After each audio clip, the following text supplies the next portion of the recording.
back to our library studio in this episode of the Iowa Blog. I'm your host, Craig Wynn. I promised that we'd pick up this episode where we left the last one. And this is the story of liberty. And liberty is not for all. God is offering it to those who listen to him, who closely examine and carefully consider what he has to say in his Torah and prophets, who are willing to act upon what he instructs. And the benefit for those who do is to inherit all that he has to give. And you need to know that this is not for everyone. There's a huge difference between Yahweh and his covenant and religion. Religion is there to convert everyone. You're going to be an evangelical in Christianity and Islam. It's all about conquest and conversion, but not with Yahweh. He is not in it for the many, but for the few. In fact, in the second statement that Yahweh etched in stone, he stated unequivocally that his mercy is going to be afforded to thousands. And that's amongst the 8 billion that are on this planet today, would be 1 in a million. So if you're not among those extraordinary souls who listen to what Yahweh has to say, unless you're one of those who knows and loves his name, unless you're one of those who enjoys the fact that you have learned that religions are all counterproductive and that they lead in the wrong direction, and that God's first request is to disassociate from them, and that the worst of them is the one that robbed his beloved son of his title, Messiah and Son of God, as well as Savior, Christianity, because Dowd is the one whom all of these accolades were given. And so here we go in the Torah, when Yahweh is making it quite clear that the promised land is not going to be afforded to anyone who is religious. And it's only those who are disassociated from the religious who will have this opportunity. The text reads, "When Yahweh, your God, uproots and removes, cutting off, casting away, and banishing the people of different ethnicities, religions, governments, and cultures apart from Israel, whom to receive the benefits of the relationship you will pursue there, to remove and dispossess them from your presence, displacing them." You see? I can only tell you the way it is. And the way it is that God is not the least bit interested in a crowd. He is not going to reboot the planet, taking the earth back to the conditions that existed in Eden, and tolerate anyone who is out of sync with his instructions. There will be absolutely no religious individual of any kind, of any ilk, stain or stigma, that is going to survive Yahweh's return. None. And since the land is a metaphor for the 1,000-year celebration of Eden on earth, not one will inherit what Yahweh is offering, who believes that God's name is Hashem, or that he is the Lord, or that he somehow became a man and is Jesus, or that he is Allah, or that he doesn't care what you call him. You are either among those who know that Yahweh is God's one and only name, and that he removes and cuts off and casts away, banishing everyone who is opposed to Israel, everyone who is counter to his people, because it is his family, the covenant, and his people, Yisrael, that he is going to restore on the land. This continues, and then you settle within your land and remain, which, by the way, has not yet occurred, has it? mean, they have settled there, but very few of them are going to remain. That is only going to change following the fulfillment of Chag Sukha in year 6000 Ya, 2033. He says, be diligent and observant, choosing to closely examine and be contemplative, so that you are not lured into their dominion, so that you're not influenced or controlled by them, trapped or ensnared. And that's the big concern. Doesn't matter if it's a popular religion like Christianity or a exceedingly ruthless religion like Islam. It doesn't matter if it is a religion that blurs the lines between religion and ethnicity, as is the case with Judaism. It doesn't matter if your call is to be part of a political community like Likud or MAGA or Marxists. God says, don't be lured into their clutches, because the purpose of all religions, the purpose of political schemes has always been the same. And that is what he has stated here. Those who are trapped by them, who are lured in and ensnared by them, who are enticed and entangled by them, are controlled by them. Religions are all control mechanisms. Judaism, Christianity, Islam, even the religions of man, communism, Marxism, and today, MAGAism. God says, don't do that. Don't allow yourself to be controlled by them. It's the first condition of the covenant. You either walk away and disassociate from religion and politics, or you cannot approach God.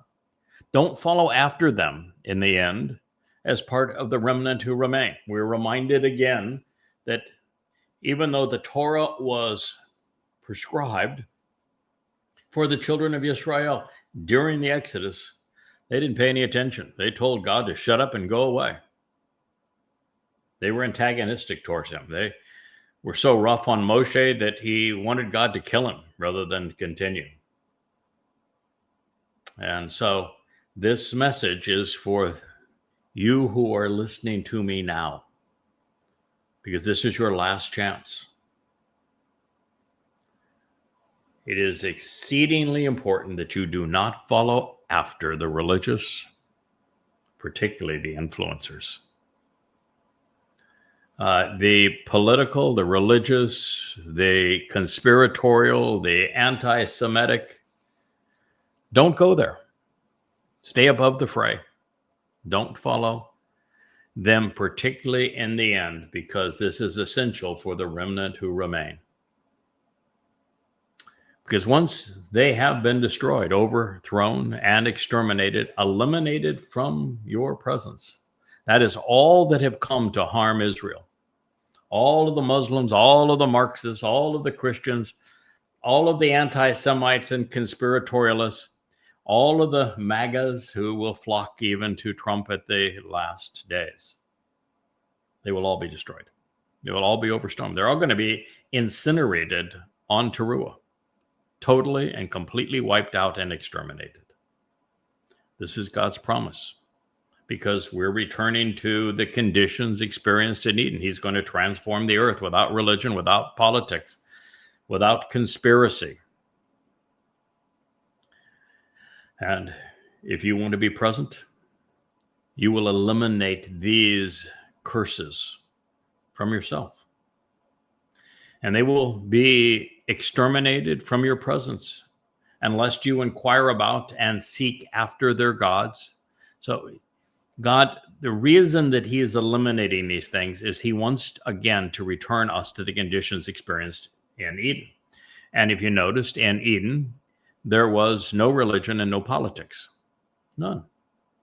And without these things, then you were not in any way enticed, Adam and Chava were not enticed to worship gods, to pray, to to try to steal what belonged to someone else. It wasn't until the very end that Hasatan misquoted God, and Chawa ran with the errant citation and went much further, claiming that she could be a goddess if only she had a bite of that fruit. And when she did, and then she gave it to Adam, and Adam, rather than listening to God, listened to the woman, well, then it all changed, didn't it? But prior to that, no religion, no politics, no distortion. So no one was enticed to chase after false gods. And so God's going to eliminate all traces of religion for this restart, this fresh opportunity, this return to the garden. And you will not at that point be enticed by their gods. No one will be asking, how and in what ways did these Gentiles labor on behalf and serve these gods of theirs, so that I too can do the same? There will be no such thing. And really, if you look at the history of Judaism, that is what they have done. It doesn't matter the period, but particularly with the time of the Maccabees.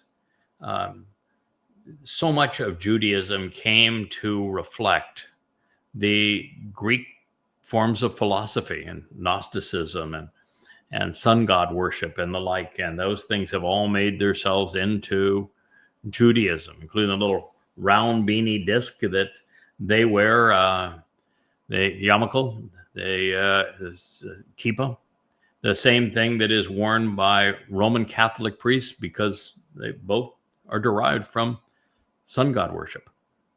There's so many of these things that have made their way into Judaism.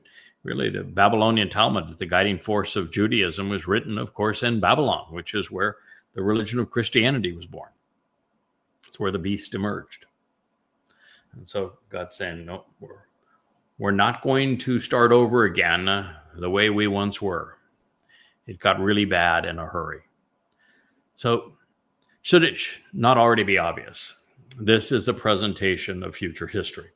God is not addressing something which has previously occurred, but instead something he will accomplish. And on Yom Teruah, the day of the herald, of course. And this is true now of almost everything we have read thus far in the Torah over the last 6 months. Every time we turn to it, it's prophetic. Well, the inhabitants of Israel have not been uprooted by many names and nationalities. They remain. So you still see Muslims, Christians, and Marxists, Arabs and Africans, Europeans and Asians permeate the population of the Promised Land. So they have not been uprooted, have they? But a day looms just 8 years from now, when the time of Jacob's troubles will end, and every undesirable influence will be removed and cast away, banished forevermore.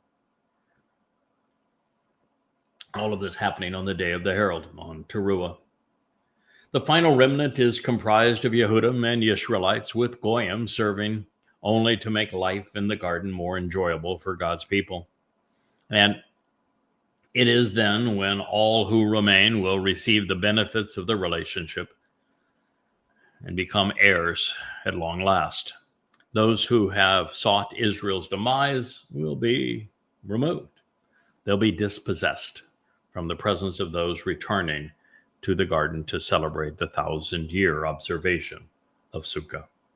It is only then, beginning on Teruah, the 23rd and 24th of September, 2033, in year 6,000 Yah, that Yehudim, the beloved of Yah, will yeshab, settle within their land and remain.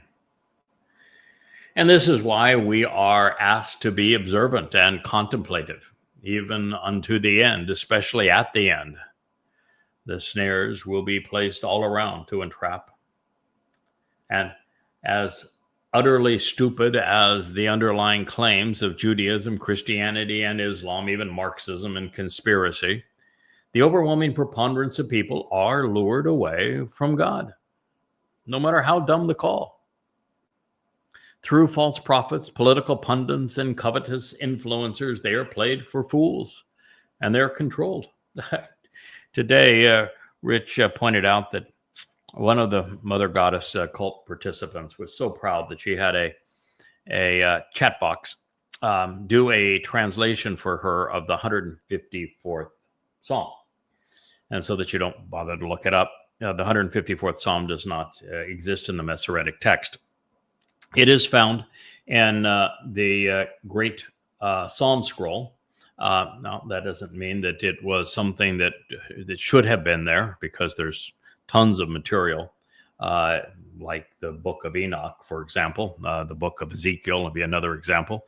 There are lots of things that were scribed by the Essenes that they ought not have preserved. It's not only not in the Masoretic text, it is not even in the Septuagint. It is found in an ancient, reasonably ancient, some 5th, 6th century Syriac copy, which would not have been in Hebrew.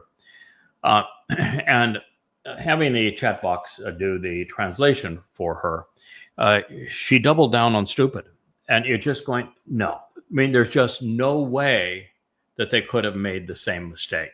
I mean, there's no way they can keep this cult together by simply repeating the same error. But, Rich, they did, didn't they? Exactly the same. They think Chokma's a woman.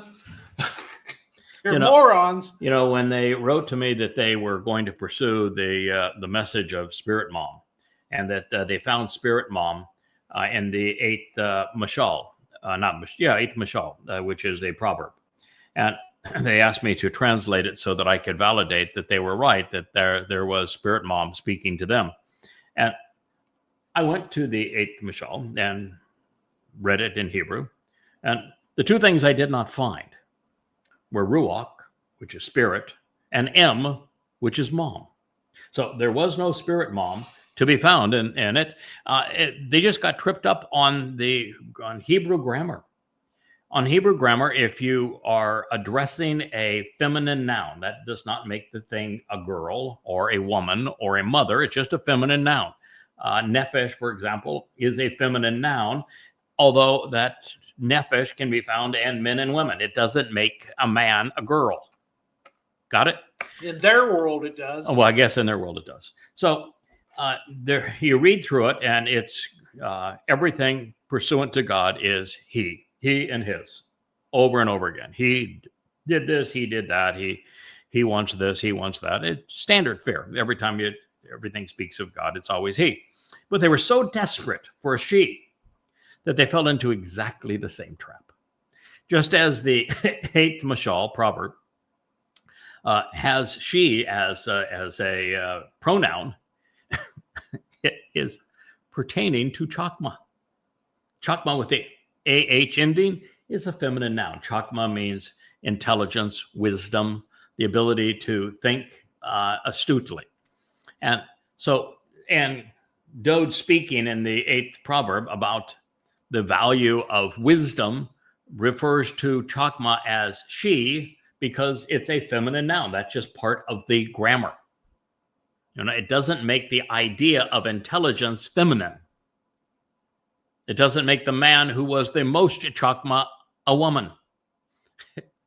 Just an aspect of grammar that helps you understand what is being referenced, so that when you say she versus he, you would know that the she is pertaining to the last noun that was feminine, and he would have pertained to the last noun that is masculine. It's just a tool to communicate more effectively. But nope, they think that Chokma must be mommy God. And guess what?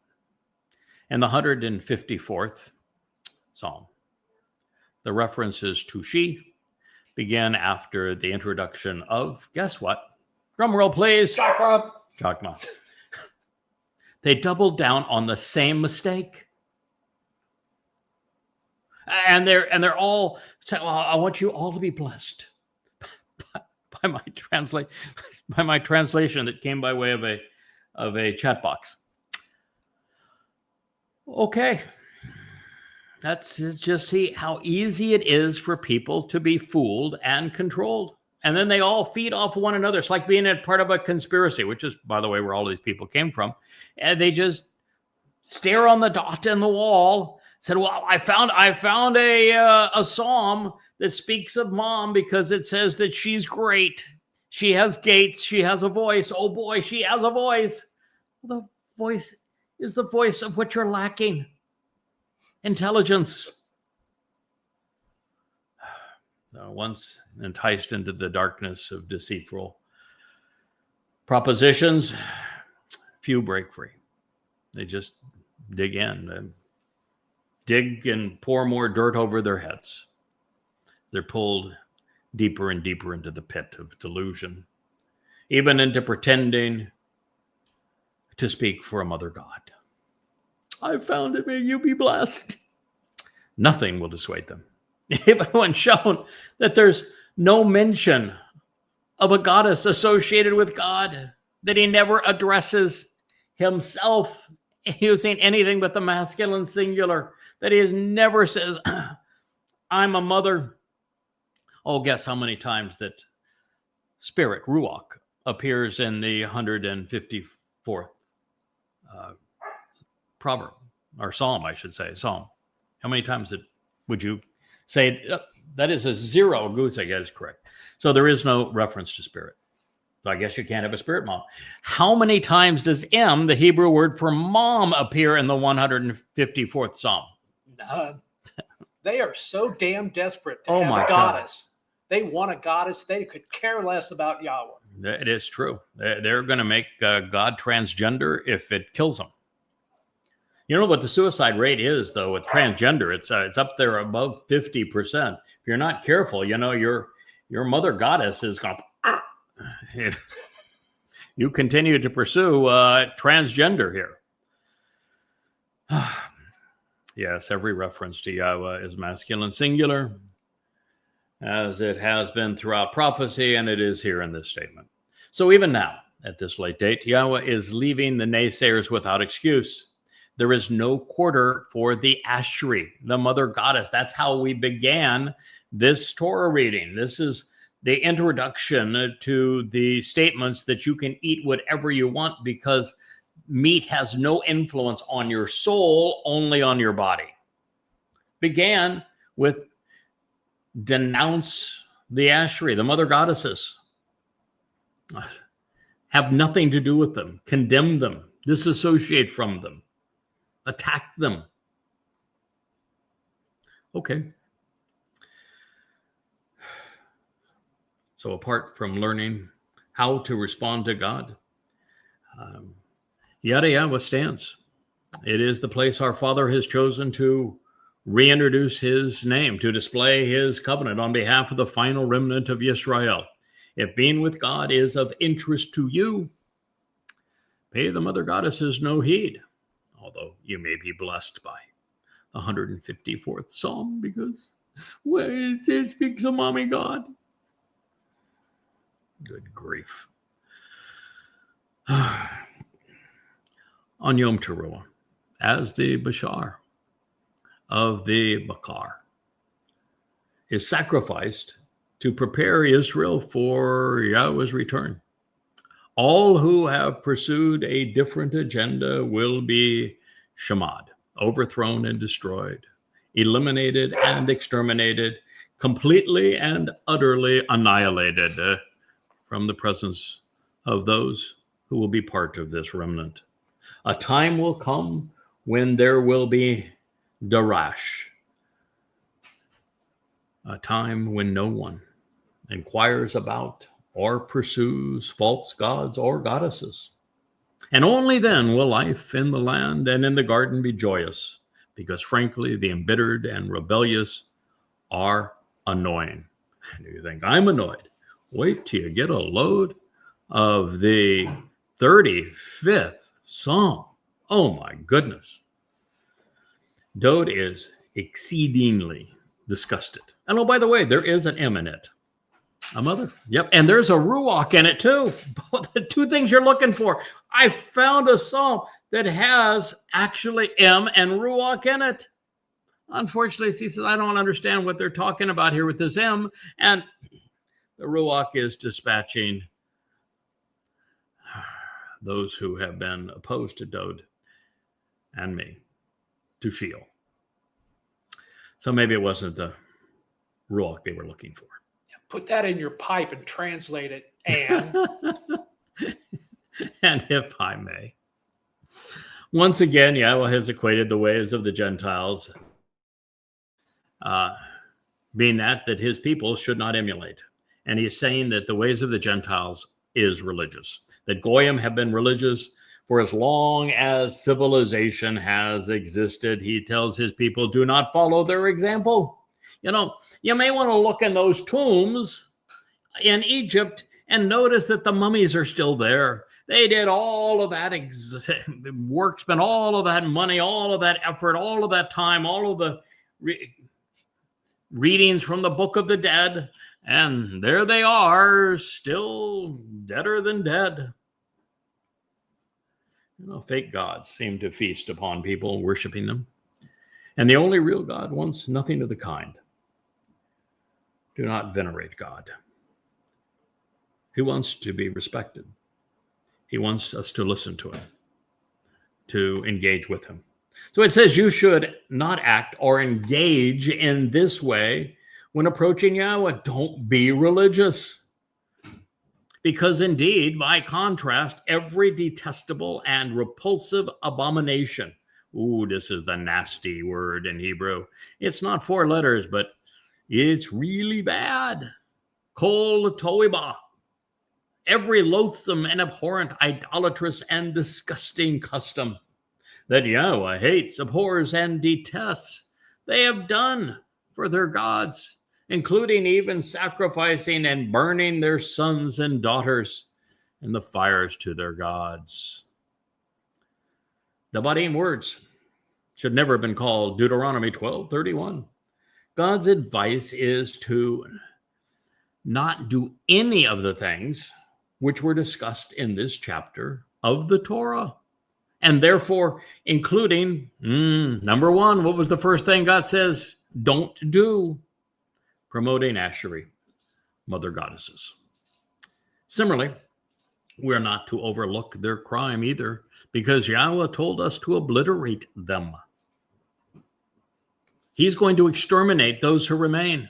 But of course, neither can we overlook the imposition of dietary restrictions by those trying to discredit Yahweh because of their preference for them. Likewise, since much of this chapter has been devoted to the sacrifice of the Bakar as the Bashar, negating his purpose in God's plan would be considered Toba, reprehensible, an abomination by Yahweh. And speaking of Toba, Yahweh has defined the religious ways of the Goyim as the thing he wants most for his people to avoid, making the rabbinical religions of Judaism, Christianity, and Islam detestable, repulsive, abhorrent, and disgusting. God intensely dislikes, he shuns, and just plain old hates everything associated with religion. And while there are many repugnant manifestations of this plague, none are worse than sacrificing one's children to appease the non-existent. The physical limitations of our bodies are to be transformed by the fire so that our souls grow with God, and marvelous insights are tarnished with the threat of sacrificing children to religious infernos. And if I may, there was a woman that I thought I had a wonderful relationship with, that I respected her devotion to the craft, who served in so many remarkable ways. And she was such a marvelous example with her children and her grandchildren. But by lending credibility to the cult, to supporting it, What has she done to her own children's and her grandchildren's souls? God is trying to warn you. This is exceedingly counterproductive and deadly.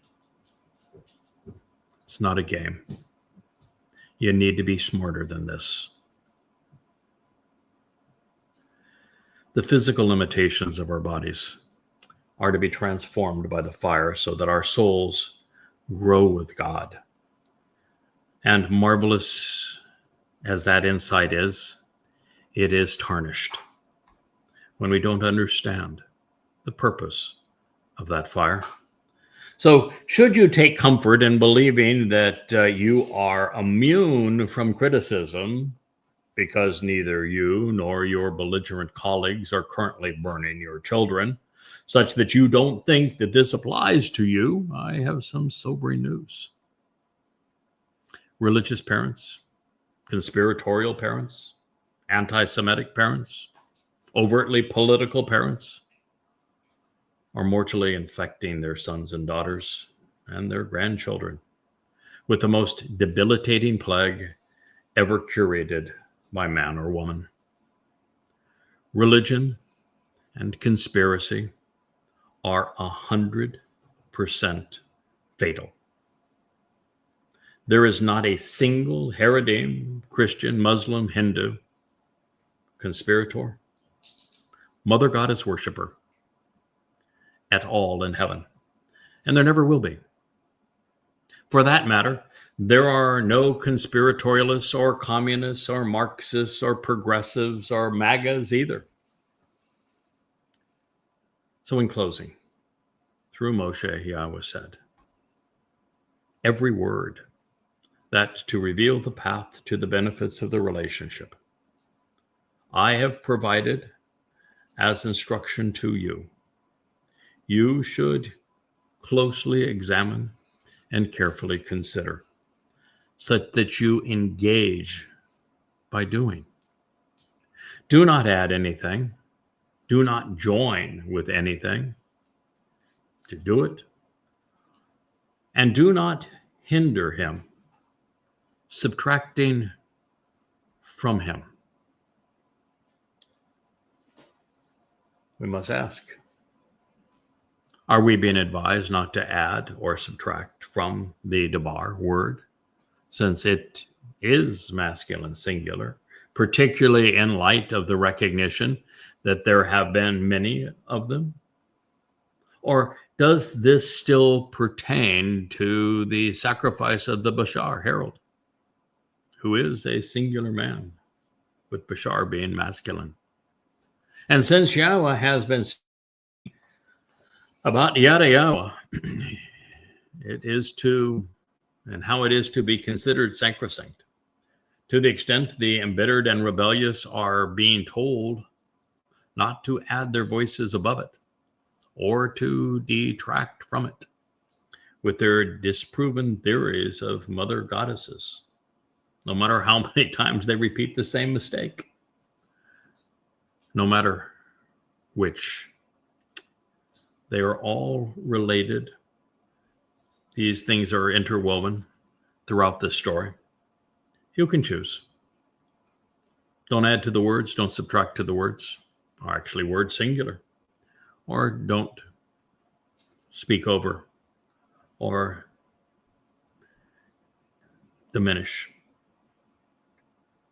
what the Bashar is doing.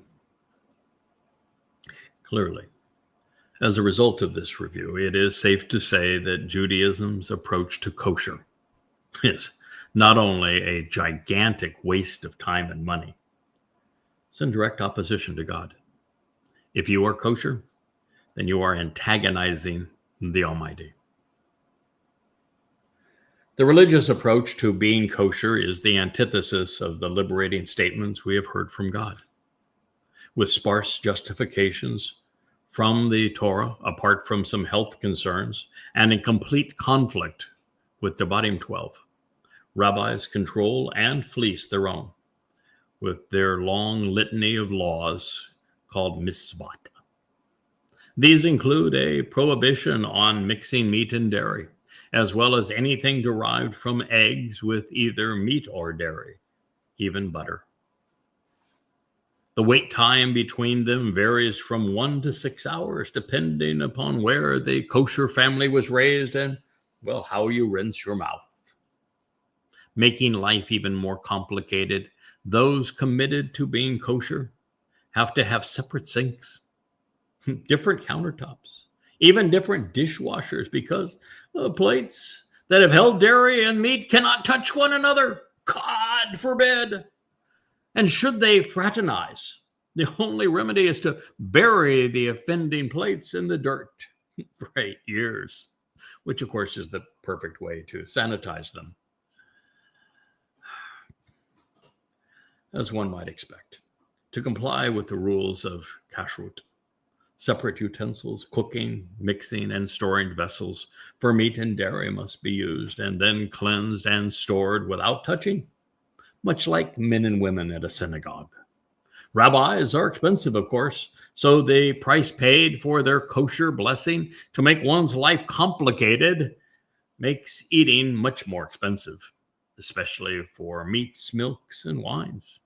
For example, to be kosher, a rabbi needs to be present from the time of the milking to bottling to appease, well, their Hashem. Worry not, religious ones. Should all of this seem like babble? Because for a fee, you can call your Hashgrath supervision of the Hesher kosher certification agent with 1,500 kosher certifying agencies worldwide, eager to exchange your money for their rubbish. You can be the proud owner of a kitchen perfectly prepared to feed and water your rabbi. And so that you don't slip up and act like a reasonable person, you can also hire a mashgiach, a watcher, just to assure that your plates and utensils remain properly segregated, removing the fear that such objects might contaminate your soul to a greater extent than already being done through Judaism. And should you fail to consume the forbidden fruit of the rabbis, there is always hope, because the certifying bodies have proclaimed bleach to be kosher, even for Pesach. While there's no mention of dairy or eggs, Kara Leviticus 11 and Devarim Deuteronomy 14 present itemized lists of clean and unclean foods. And especially now, in recognition of Devarim Deuteronomy 12, reason dictates that this advice is considered as it was intended for health purposes. There are certain foods that are good for your body, certain foods that are not healthy for your body, but nothing that you eat has any effect on your soul. And your soul is all that matters. Simple. Easy to understand. And yet heretofore, no one has ever made this distinction. Pigs are, well, wallowing in the mud while eating garbage. They are known to foster over 200 diseases and carry 20 parasites and worms. They're also fatty, and we are told to avoid animal fat, Kara, Leviticus 3:7. And even though we did not know why this was important until around 50 years ago, with advances in cardiovascular science, we now know why God provided this instruction relative to your physical body, which, by the way, is going to die. And for those who are part of the covenant, good riddance. Now, pigs, whose digestive system caused them to be viral incubators, are a common source of salmonella, as well as a variety of other parasites, bacteria, viruses, and toxins. Oh my, especially as a result of being gluttonous eaters, eagerly consuming their own feces, which is lovely, as well as maggots feasting therein. Even in the United States today, 3 of the 6 most common foodborne parasite diseases affecting humans are directly associated with pork consumptions, including toxoplasmosis, taenitis, and trichinosis. When Moshe shared this advice, we were unaware that shellfish, lobsters, and shrimp were scavengers, serving as the ocean's filtering systems. Since they remove dead and decaying matter, they are prone to disease. Shrimp, crabs, oysters, clams, mussels, and lobsters remain risky even today and send countless individuals to hospitals every year, some with instant paralysis and others dying. Again, they can be harmful to your body. They do nothing to your soul. If a person whose soul is been saved by Yahweh through the covenant loses their body to a fight, say, to cancer, it is for them a great blessing. A body is useless, counterproductive in the hereafter.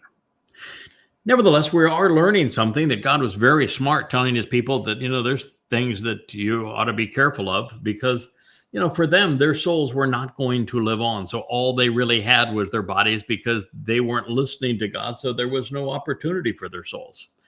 And as we continue this analysis, of course, it's the same that can be said about catfish and vultures, which is why they are listed as unclean. Horses, because they are not ruminants and only have one stomach, are on the unclean side of the ledger because of an inefficient digestive system. Rabbits, because they are not ruminants either, cause malaria in humans. Bats are listed as unclean. Come to find out that they are responsible for spreading countless viruses, including Ebola, HIV, swine flu, and, now COVID-19. Similarly, rats and mice, also on the unclean ledger, gave the world the Black Death and the bubonic plague. God knew what he was talking about, didn't he? I suspect he's pretty smart. Considering the fact that there isn't a single error in the Torah's list of clean and unclean meats, either Moshe got lucky and accurately anticipated the findings of modern science, or God, who designed us and inspired him, knew what he was talking about. Or I suppose that you can take the rabbinical approach and conclude that G-D was just trying to make life miserable for Jews so that they would grow to hate him. And it was dependent on those same Jews of straightening him out and giving a more comprehensive list of do's and don'ts. But alas, I can see the Orthodox shorkling as they chant from the Talmud, turning out this sensible diatribe, because it might affect their faith. Oh, silly me. They're not online reading any of these books because, that's prohibited of them too. And there is the story of our liberty.